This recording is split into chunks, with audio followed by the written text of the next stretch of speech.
आप सभी को प्यार भरा नमस्कार। स्वागत है वेदास इंस्टीट्यूट पर। आप सबको बताना चाहता हूं कि आज हम लोग जानने वाले हैं कमर छठ के बारे में। तो सबसे पहले ये बताना चाहता हूं कि इसका ऐतिहासिक महत्व क्या है, कैसे इसका विधि विधान है और इसे कब मनाया जाता है। उससे पहले आप सभी को कमर छठ की ढेर सारी बधाइयाँ। तो आज आप देख सकते हैं कि बहुत ही महत्वपूर्ण एक फेस्टिवल है छत्तीसगढ़ की पृष्ठभूमि पर। और जैसे कई लोग ऐसा बोला जाता है, जैसे जो छठ पूजा होता है तो सूर्य की उपासना की जाती है, उसी के समकक्ष ही छत्तीसगढ़ पर जितने भी रहवासी हैं उनके लिए एक कमर छठ जो फेस्टिवल है वो बहुत ही महत्वपूर्ण स्थान रखती है। इसे कमर छठ भी बोला जाता है, हल षष्ठी व्रत भी बोला जाता है, चंद्र षष्ठी व्रत भी बोला जाता है। तो आप सभी को मैं बताना चाहता हूं कि ये आप जो पीछे देख रहे हैं वो है बलराम जी। तो ये हल षष्ठी व्रत का प्राचीन पृष्ठभूमि क्या है उसके बारे में हम लोग चर्चा करते हैं। तो आप सबको पता है कि श्री कृष्ण की माता जी का नाम था देवकी, और उसे आपको पता है कि उसे कारावास पर रख दिया जा रहा था, और जब भी उनके पुत्र होते थे उसे मृत्यु दंड दे दिया जाता था। तो यहाँ पे जब वो छठवें पुत्र की जब मृत्यु हुई तब उन्होंने सोचा कि मैं हल षष्ठी माता का व्रत करती हूँ। जब हल षष्ठी माता का उन्होंने व्रत किया तब उन्हें बलराम जैसे पुत्र पैदा हुए। तो बलराम के हाथ में आप देख सकते हैं एक हल है, और बलराम उनका नाम ही क्या है, जो बलवर्धक हो उसे बलराम कहते हैं। इनके छोटे भाई का नाम था श्री कृष्ण जी। तो जब बलराम जी पैदा हुए तो ये किनकी कृपा से हुई, तो हल षष्ठी माता की कृपा से हुई। और ऐसी मान्यता है कि इस दिन हल की पूजा की जाती है। साथ ही साथ हल से जो फसल उगाए जाते हैं उनका सेवन नहीं किया जाता है। इंपॉर्टेंट चीज है, ध्यान रखिए कि हल से जो पैदा हुए जो फसल होते हैं उनका सेवन बिल्कुल नहीं किया जाता है। जहां तक जो हल से जुते हुए जो क्षेत्र रहते हैं, जैसे खेत हो गए, खलियान हो गए, वहां पे भी जाया नहीं जाता है। ठीक है, तो ये आपको ध्यान रखना है। अब महत्वपूर्ण बात, एक और महत्वपूर्ण बात है, तो समझ आ गया होगा कि हल से जुते हुए अनाज का सेवन क्यों नहीं किया जाता, क्योंकि इनका जो वाहक है वो हल है। ठीक है, और साथ ही साथ एक बात आपको बताना चाहता हूं कि गाय का दूध से भी बने पकवान हो या गाय का दूध का भी सेवन नहीं किया जाता है। तो सर किसका सेवन किया जाता है, तो आज के दिन मतलब हल षष्ठी कमर छठ के दिन जो भैंस का जो दूध होता है उससे बने हुए पकवान या भैंस का दूध और दही, इनका उपयोग किया जाता है, इनका सेवन किया जाता है। तो देखो, ऐसा नहीं है कि गौ माता की भी मान्यता है, उन्हें भगवान स्वरूप भी माना जाता है, लेकिन भैंस का भी मतलब उसकी जो दूध होती है बहुत ही पुष्टवर्धक होती है, बलपूर्वक होता है, इसलिए ऐसा माना जाता है। और साथ ही साथ आप देखेंगे कि जो भैंस है वो यमराज, ठीक है, एक्चुअली इसका रखा क्यों जाता है, तो बच्चों के लिए रखा जाता है। जो हल षष्ठी व्रत है वो बच्चों के लिए रखा जाता है कि बच्चे पर बुद्धि का विकास हो, बल का विकास हो, वो स्वस्थ रहे। तो यम जो जानते हो, तो यम जो है, यमराज जो है वो भैंस पर बैठ के आते हैं। तो भाई जब तक यम प्रसन्न नहीं होंगे, यम के वाहक जब तक प्रसन्न नहीं होंगे, तब तक किसी का स्वास्थ्य और सुरक्षा कैसे हो सकता है। तो ये दो हमको कहानी पता चलता है कि भैंस के दूध का उपयोग करने का। ठीक है, तो आपको समझ आ गया। तो इस दिन भैंस के दूध, दही और उससे बने हुए जो पकवान उनका उपयोग किया जाता है, और गाय के दूध को वर्जित किया जाता है, मतलब उसका उपयोग नहीं किया जाता। और साथ ही साथ जो हल से जो जुते हुए जो अनाज हैं उनका भोग नहीं किया जाता है। इसके जगह पसर जो चावल होता है जो तालाबों पर स्वयं उगते हैं, उन चावल का क्या उपयोग किया जाता है। ठीक, तो ये आपको ध्यान रखना। और उसी का भोग लेकर जो व्रत वाली जो महिला रहती हैं, जो माताएं बहनें रहती हैं, वो व्रत को तोड़ती हैं। ठीक है, तो ये तो रहा पृष्ठभूमि। और ये आप देख सकते हैं, ये है बलराम जी जो कृष्ण जी के कौन है, भ्राताश्री है, बड़े भाई हैं। तो 6 पुत्र को मृत्यु दंड मिलने के बाद, ठीक है, उपवास करने के बाद, हल षष्ठी माता को उपवास करने के बाद ये बलराम जी का जन्म हुआ था। चलो आगे बात करते हैं। तो ये है सर, तो यहाँ पे इसे बोला जाता है सगरी बोला जाता है। यहाँ पे सर 2 गड्ढे बनाए जाते हैं, और इस गड्ढे पर इसे बढ़िया तरीके से सजाया जाता है। ठीक है, ये आप देख सकते हैं बेल पत्ते और बाकी सारी चीजों से सजाया जा रहा है। फिर यहाँ पे सर दोना क्या होता है, जो पत्तल से बने रहते हैं, जैसे उसे दोना बोलते हैं।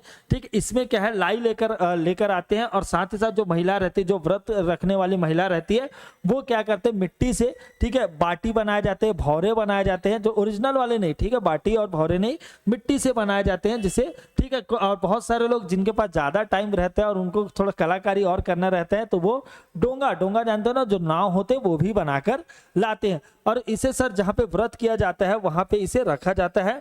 ठीक है, और भी फल वाले ये ये सारी चीजें जो एक पूजा पाठ की सामग्री होती है वो सब लेकर यहाँ पे पहुंचते हैं। इसे क्या किया जाता है सर, गड्ढा किया जाता है दोनों तरफ, इसे सगरी बोलते हैं यह। फिर इसमें क्या है, जल अर्पण किया जाता है, हलषष्ठी माँ के नाम से यहाँ पे जल अर्पण किया जाता है। साथ ही साथ ठीक ये आपको बता रहा हूँ, इस पूजा स्थल पर बहुत सारे और, अगर मैं बताया ना, जिसके मिट्टी की अच्छी कलाकृति रहती है वो क्या करते हैं, शंकर भगवान की भी मूर्ति बनाकर लाते हैं और यहाँ पे रखते हैं।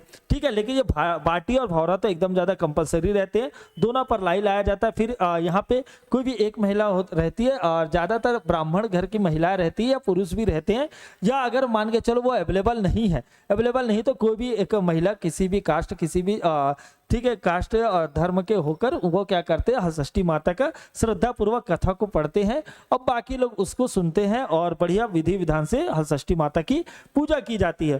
ठीक, और ये जितने भी फल फ्रूट है ये सब क्या है, इसमें चढ़ाया जाता है। फिर बच्चे लोगों को ये जो आपको लाई और बाकी सारी चीजों को क्या है, बच्चों को ही वितरित कर दिया जाता है। फिर इसके बाद सर इसकी और क्या भूमिका होती है, तो यहाँ पे जो छोटे बच्चे रहते हैं तो उनके क्या पैर को यहाँ पे डुबाने की कोशिश करते हैं, बस थोड़ा सा टच करने की कोशिश। मान के अब बड़े बच्चे क्या करेंगे तो क्या करते हैं, कपड़े का जो टुकड़ा रहता है, कपड़े का टुकड़ा इसको यहाँ पे डुबाकर जो माताएं और बहनें रहती है वो घर लेकर चल जाती है और पीठ पर क्या है उसके मारते हैं। और ऐसा माना जाता है फिर ऐसा करने पर वो उस जो पुत्र रहते हैं उनकी आयु बढ़ती है, साथ ही साथ उनका बल बढ़ता है और बुद्धि का भी विकास होता है और हलषष्ठी माता की कृपा फिर उन पर बनी रहती है। ठीक है, तो ये इनका विधि विधान है, ये आपको ध्यान रखें। और सर कहाँ पे किसी भी पवित्र स्थान पर ज्यादातर कोशिश ये रहती है सब प्रांगण पर है ना, मतलब जो मंदिर के प्रांगण रहते हैं वहां पे सीखा ये सगरी बनाई जाती है। जैसे मेरे गांव में तो मेरे घर पर ही बनता है, और भिलाई जो जहां हम लोग रहते हैं वहां पे हमारे जो मंदिर है उसके बगल पर ठीक है ये सगरी बनाया जाता है। तो आजकल तो पहले बहुत सारी महिला एक जगह एकत्रित होती थी, लेकिन क्या होता था थोड़ा समय लग जाता है क्योंकि यहाँ पे भीड़ हो जाता है। तो आजकल क्या है जो पता है ना, अलग अलग गैंग में छोटे छोटे टुकड़े में बंटकर ठीक है पूजा कर रहे हैं। लेकिन कोई बहुत ही ज्यादा शहर हो या ग्रामीण हो, सभी क्षेत्रों पर ये श्रद्धा पूर्वक बनाया जाता है। ठीक, चलो आगे बढ़ते हैं।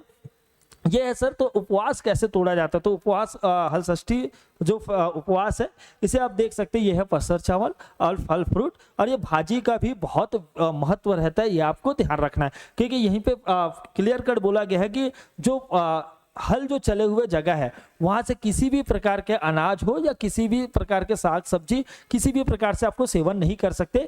तो ये भाजी का भी विशेष महत्व रहता है। ठीक है, पसर चावल से कई लोग क्या करते हैं, खीर भी बना लेते हैं। तो ये तो चावल ही है, पसर चावल से खीर भी बनाकर ठीक है भोजन करते हैं। और साथ ही साथ ये जो दही है, ये दोनों जो दूध और दही का जो उपयोग हो रहा है वो भैंस के ही हो रहे हैं, ये आपको ध्यान रखना है।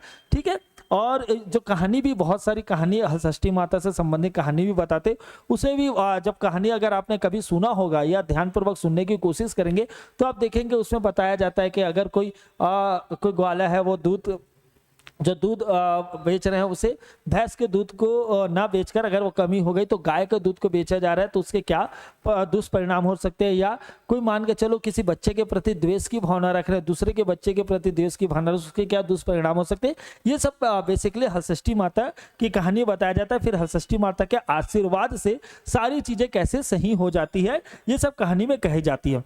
ठीक है, अगर बात करते हैं, ये तो उपवास की बात हो गई। अब आपको देखो ये कब मनाया जाता है ये भी महत्वपूर्ण है। ठीक है, तो आप सब बता भी सकते हैं, और आप लोग का कोई बचपन का स्मरण होगा तो आप कमेंट बॉक्स में जाकर बता सकते हैं कि आप लोग मतलब क्या बचपन की याद है। जैसे आज भी आप लोग इन्वॉल्व तो रहते होंगे, लेकिन क्या होता है इस दिन स्कूल की छुट्टी नहीं होती। ठीक है, तो बचपन में तो जब 12 बजे जब हम लोग स्कूल से आ जाते थे तब हम लोग पूरी तरीके से इन्वॉल्व रहते थे। लेकिन जब हम लोग हायर सेकेंडरी स्कूल पर गए तो 12 बजे से 5 बजे तक जब क्लास लगती थी तो इस दिन छुट्टी लेना मुश्किल हो जाता था। तो ऐसे लेकिन आपका कुछ बचपन का स्मरण है, आप लोग कैसे एक्टिविटी करते थे, क्या करते थे, है ना, कुछ बदमाशी तो नहीं करते थे? क्योंकि आप लोग ये देख रहे हैं कि जो सगरी बना हुआ है उसे गड्ढा बना हुआ है, तो थोड़ा कई लोग बदमाशी भी करते। तो आपका जो भी स्मरण होगा, चाहे अच्छा हो बुरा हो, आप लोग कमेंट बॉक्स में बता सकते हैं। और सर ये जो महीना है सर, भादों का महीना बहुत ही स्पेशल महीना होता है। किसका सर? भादों का महीना बहुत ही ज्यादा स्पेशल महीना होता है, ये आपको ध्यान रखना है। सर यहाँ से फेस्टिवल चालू हो जाता है। सबसे पहले सर प्रथमा दिवस के दिन कौन सा फेस्टिवल होता है सर? भोजली फेस्टिवल। ठीक है, एक्चुअली ये जो भोजली है उसे सावन में उगाया जाता है, सावन में उगाया जाता है। ठीक, उसके बाद उसके बाद सर ये प्रथमा दिवस के दिन, जिसे बोल सकते हैं कोई भी पक्ष है, कोई भी माह, वो चालू होता है कृष्ण पक्ष से। कृष्ण पक्ष से तो प्रथमा दिवस के दिन, ऐसा ये जो दिवस है जो कृष्ण पक्ष है वो कब तक चलता है सर? 14 दिन तक चलता है, ठीक है। उसके बाद क्या आ जाता है? अमावस्या आ जाता है, ये आपको ध्यान रखना। फिर चालू होता है शुक्ल पक्ष। शुक्ल पक्ष जो समाप्त होता है वो कब होता है? पूर्णिमा के दिन होता है। लेकिन अभी बेसिकली हम लोग कहाँ पे आना चाह रहे हैं? हम लोग हलषष्ठी पर आना चाह रहे हैं, ये आपको ध्यान रखना है, ठीक है। तो सबसे पहले भादो मास जब स्टार्ट होगा तो सर भोजली फेस्टिवल मनाया जाएगा सावन पर, उसे उगाया जाएगा और सर कृष्ण पक्ष के प्रथमा दिवस के दिन इसे विसर्जित कर दिया जाएगा, ठीक है सर। इसके बाद बात करते हैं भोजली के बाद सर बहुला चौथ, है ना, बहुला चौथ। अभी 2 दिन पहले ही इसे मनाया गया बहुला चौथ, ठीक है। बहुला चौथ में क्या होता है, ठीक है, ये भी बच्चों के लिए है, ठीक है, पुत्र के लिए इसे उपवास रखा जाता है, ये आपको ध्यान रखना, बच्चों के लिए उपवास रखा जाता है, ठीक सर। उसके बाद सर ये क्या हो गया? चौथा दिन हो गया। 5वां दिन कुछ नहीं होता सर, फिर उसके बाद होता है हलषष्ठी, ठीक है, हलषष्ठी। तो हलषष्ठी मनाने का एक तो संतान की सुरक्षा के लिए, या बोल सकते हैं सीधा सब पुत्र के लिए, संतान के लिए इसे रखा जाता है, ये आपको ध्यान रखना है सर। दूसरी बात सर, बलराम जी का यहाँ क्या है? जन्म उत्सव है। बलराम जी का क्या है सर? जन्म उत्सव है, ये भी आपको ध्यान रखना है, ठीक है, जन्म उत्सव है। उसके बाद आता है सर, एक है भादो मास पर ही सर आठे आता है, आठे, ये भी आपको ध्यान रखना है। आठे, आठे को बोला जाता है, क्या बोला जाता है, ठीक है, कृष्ण जिनका जन्म हुआ है हलषष्ठी, ठीक है, अष्टमी को, ठीक। तो भादो मास के कृष्ण पक्ष को अष्टमी तिथि के दिन सर कृष्ण जी का जन्म हुआ है। और दूसरे दिन फिर आपको पता है दही लूट वाला प्रोग्राम होता है ना, दही लूट वाला प्रोग्राम होता है, ये आपको ध्यान रखना। क्लियर है? तो ये भादो मास का है, ठीक है। भादो मास से बहुत सावन और भादो, ठीक है, सावन से जो फेस्टिवल स्टार्ट होता है भादो तक बढ़िया। इसके बाद अगर आप बात करेंगे, क्लियर है भाई, तो भादो मास में और भी बहुत सारे, ठीक है, फेस्टिवल चालू होते हैं, ये आपको ध्यान रखना है सर। उसके बाद शुक्ल पक्ष में तीज भी रखा जाता है, फिर गणेश चतुर्थी भी भादो मास पर होता है, ये आपको ध्यान रखना है सर। तो यहाँ से चालू हो जाएगा। इसके बाद सब पूरा जाकर ये भादो मास का क्या हो जाएगा सर? अमावस्या। भादो मास का अमावस्या आ जाएगा, और अमावस्या को क्या होता है सर? तो यहाँ पे होता है पोला फेस्टिवल, पोला फेस्टिवल। फिर इसके बाद क्या लग जाएगा सर? भादो मास का क्या लग जाएगा? थोड़ा सा ऊपर दिखाता हूँ सर। भादो मास का क्या लग जाएगा सर? शुक्ल पक्ष। भादो मास का क्या लग जाएगा सर? शुक्ल पक्ष। और शुक्ल पक्ष के तृतीया को क्या होता है सर? तीज होता है, तीज होता है, ये आपको ध्यान रखना है। और सर इसके बाद चतुर्थी को शुक्ल पक्ष के ही, ठीक है, ध्यान रखना क्या सर? शुक्ल पक्ष के सर चतुर्थी को क्या होता है सर? गणेश चतुर्थी। क्या होता है? गणेश चतुर्थी होता है, ये आपको ध्यान रखना, ठीक है। तो बहुत ही इंपॉर्टेंट है भाई, ये आपको ध्यान रखना, भादो मास, ठीक है। तो यहाँ पे आप देख सकते हैं इसे उपवासों का भी मास कह सकते हैं, क्योंकि जितने भी फेस्टिवल दिख रहे हैं वो सब कंपलसरी वाले उपवास हैं, क्योंकि जो माताएं हैं बहुत ज़्यादा उपवास रहती है, ये आपको ध्यान रखना है। क्लियर है? तो गणेश चतुर्थी भी, गणेश चतुर्थी का भी आयोजन जो होता है वो भी शुक्ल में होता है। तीजा की बात हो, पूरा की बात हो, ये भी कब होता है? भादो मास पर ही, है ना, होता है। क्लियर है भाई? ये आपको ध्यान रखना है, ठीक। नवाखाई, पूरे संपूर्ण भादो मास में अलग अलग जगह नवाखाई, ठीक है, नवाखाई का भी फेस्टिवल मनाया जाता है, ये भी आपको ध्यान रखना है, ठीक है। अरवा तीज, अरवा तीज का भी आयोजन होता है बस्तर के क्षेत्र में सर, अरवा, ठीक है। एक सेकंड ध्यान रखना, बस्तर का तीज है ना, बस्तर के क्षेत्र में बस्तर का सर तीज होता है, ये आपको ध्यान रखना है। अरवा तीज तो कब मनाया जाता है? अरवा तीज जैसे एग्जाम में आता है, आपको ध्यान रखना, अरवा तीज सर बैसाख माह में मनाया जाता है, ठीक है। अरवा तीज तो कई बार आपको कंफ्यूज करने की कोशिश करते हैं, तो यहाँ पे बता देता हूँ सर, ये बैसाख माह में अच्छे वर की तलाश में, कैसे सर? अच्छे वर की तलाश में अरवा तीज मनाया जाता है, ठीक है। तो ये कौन मनाते हैं सर? कुंवारी कन्या लोग मनाते हैं, जिनकी विवाह नहीं होता है वो मनाते हैं कुंवारी कन्या लोग, ठीक है, ये भी आपको ध्यान रखना है, ठीक है। और इसे शादीशुदा लोग संतान प्राप्ति के लिए, संतान की सुरक्षा के लिए मनाते हैं। तो उम्मीद यही है आपको सारी बातें समझ में आ गई होगी कि हलषष्ठी व्रत का ऐतिहासिक पृष्ठभूमि क्या है और क्यों मनाया जाता है, कब मनाया जाता है, कैसे मनाया जाता है, और कैसे उपवास को क्या खाकर, ठीक है, उस उपवास को समाप्त किया जाता है। तो ऐसे ही इन्फॉर्मेशन वीडियो के लिए हमारे साथ बने रहिए। जय हिंद, जय भारत, जय छत्तीसगढ़।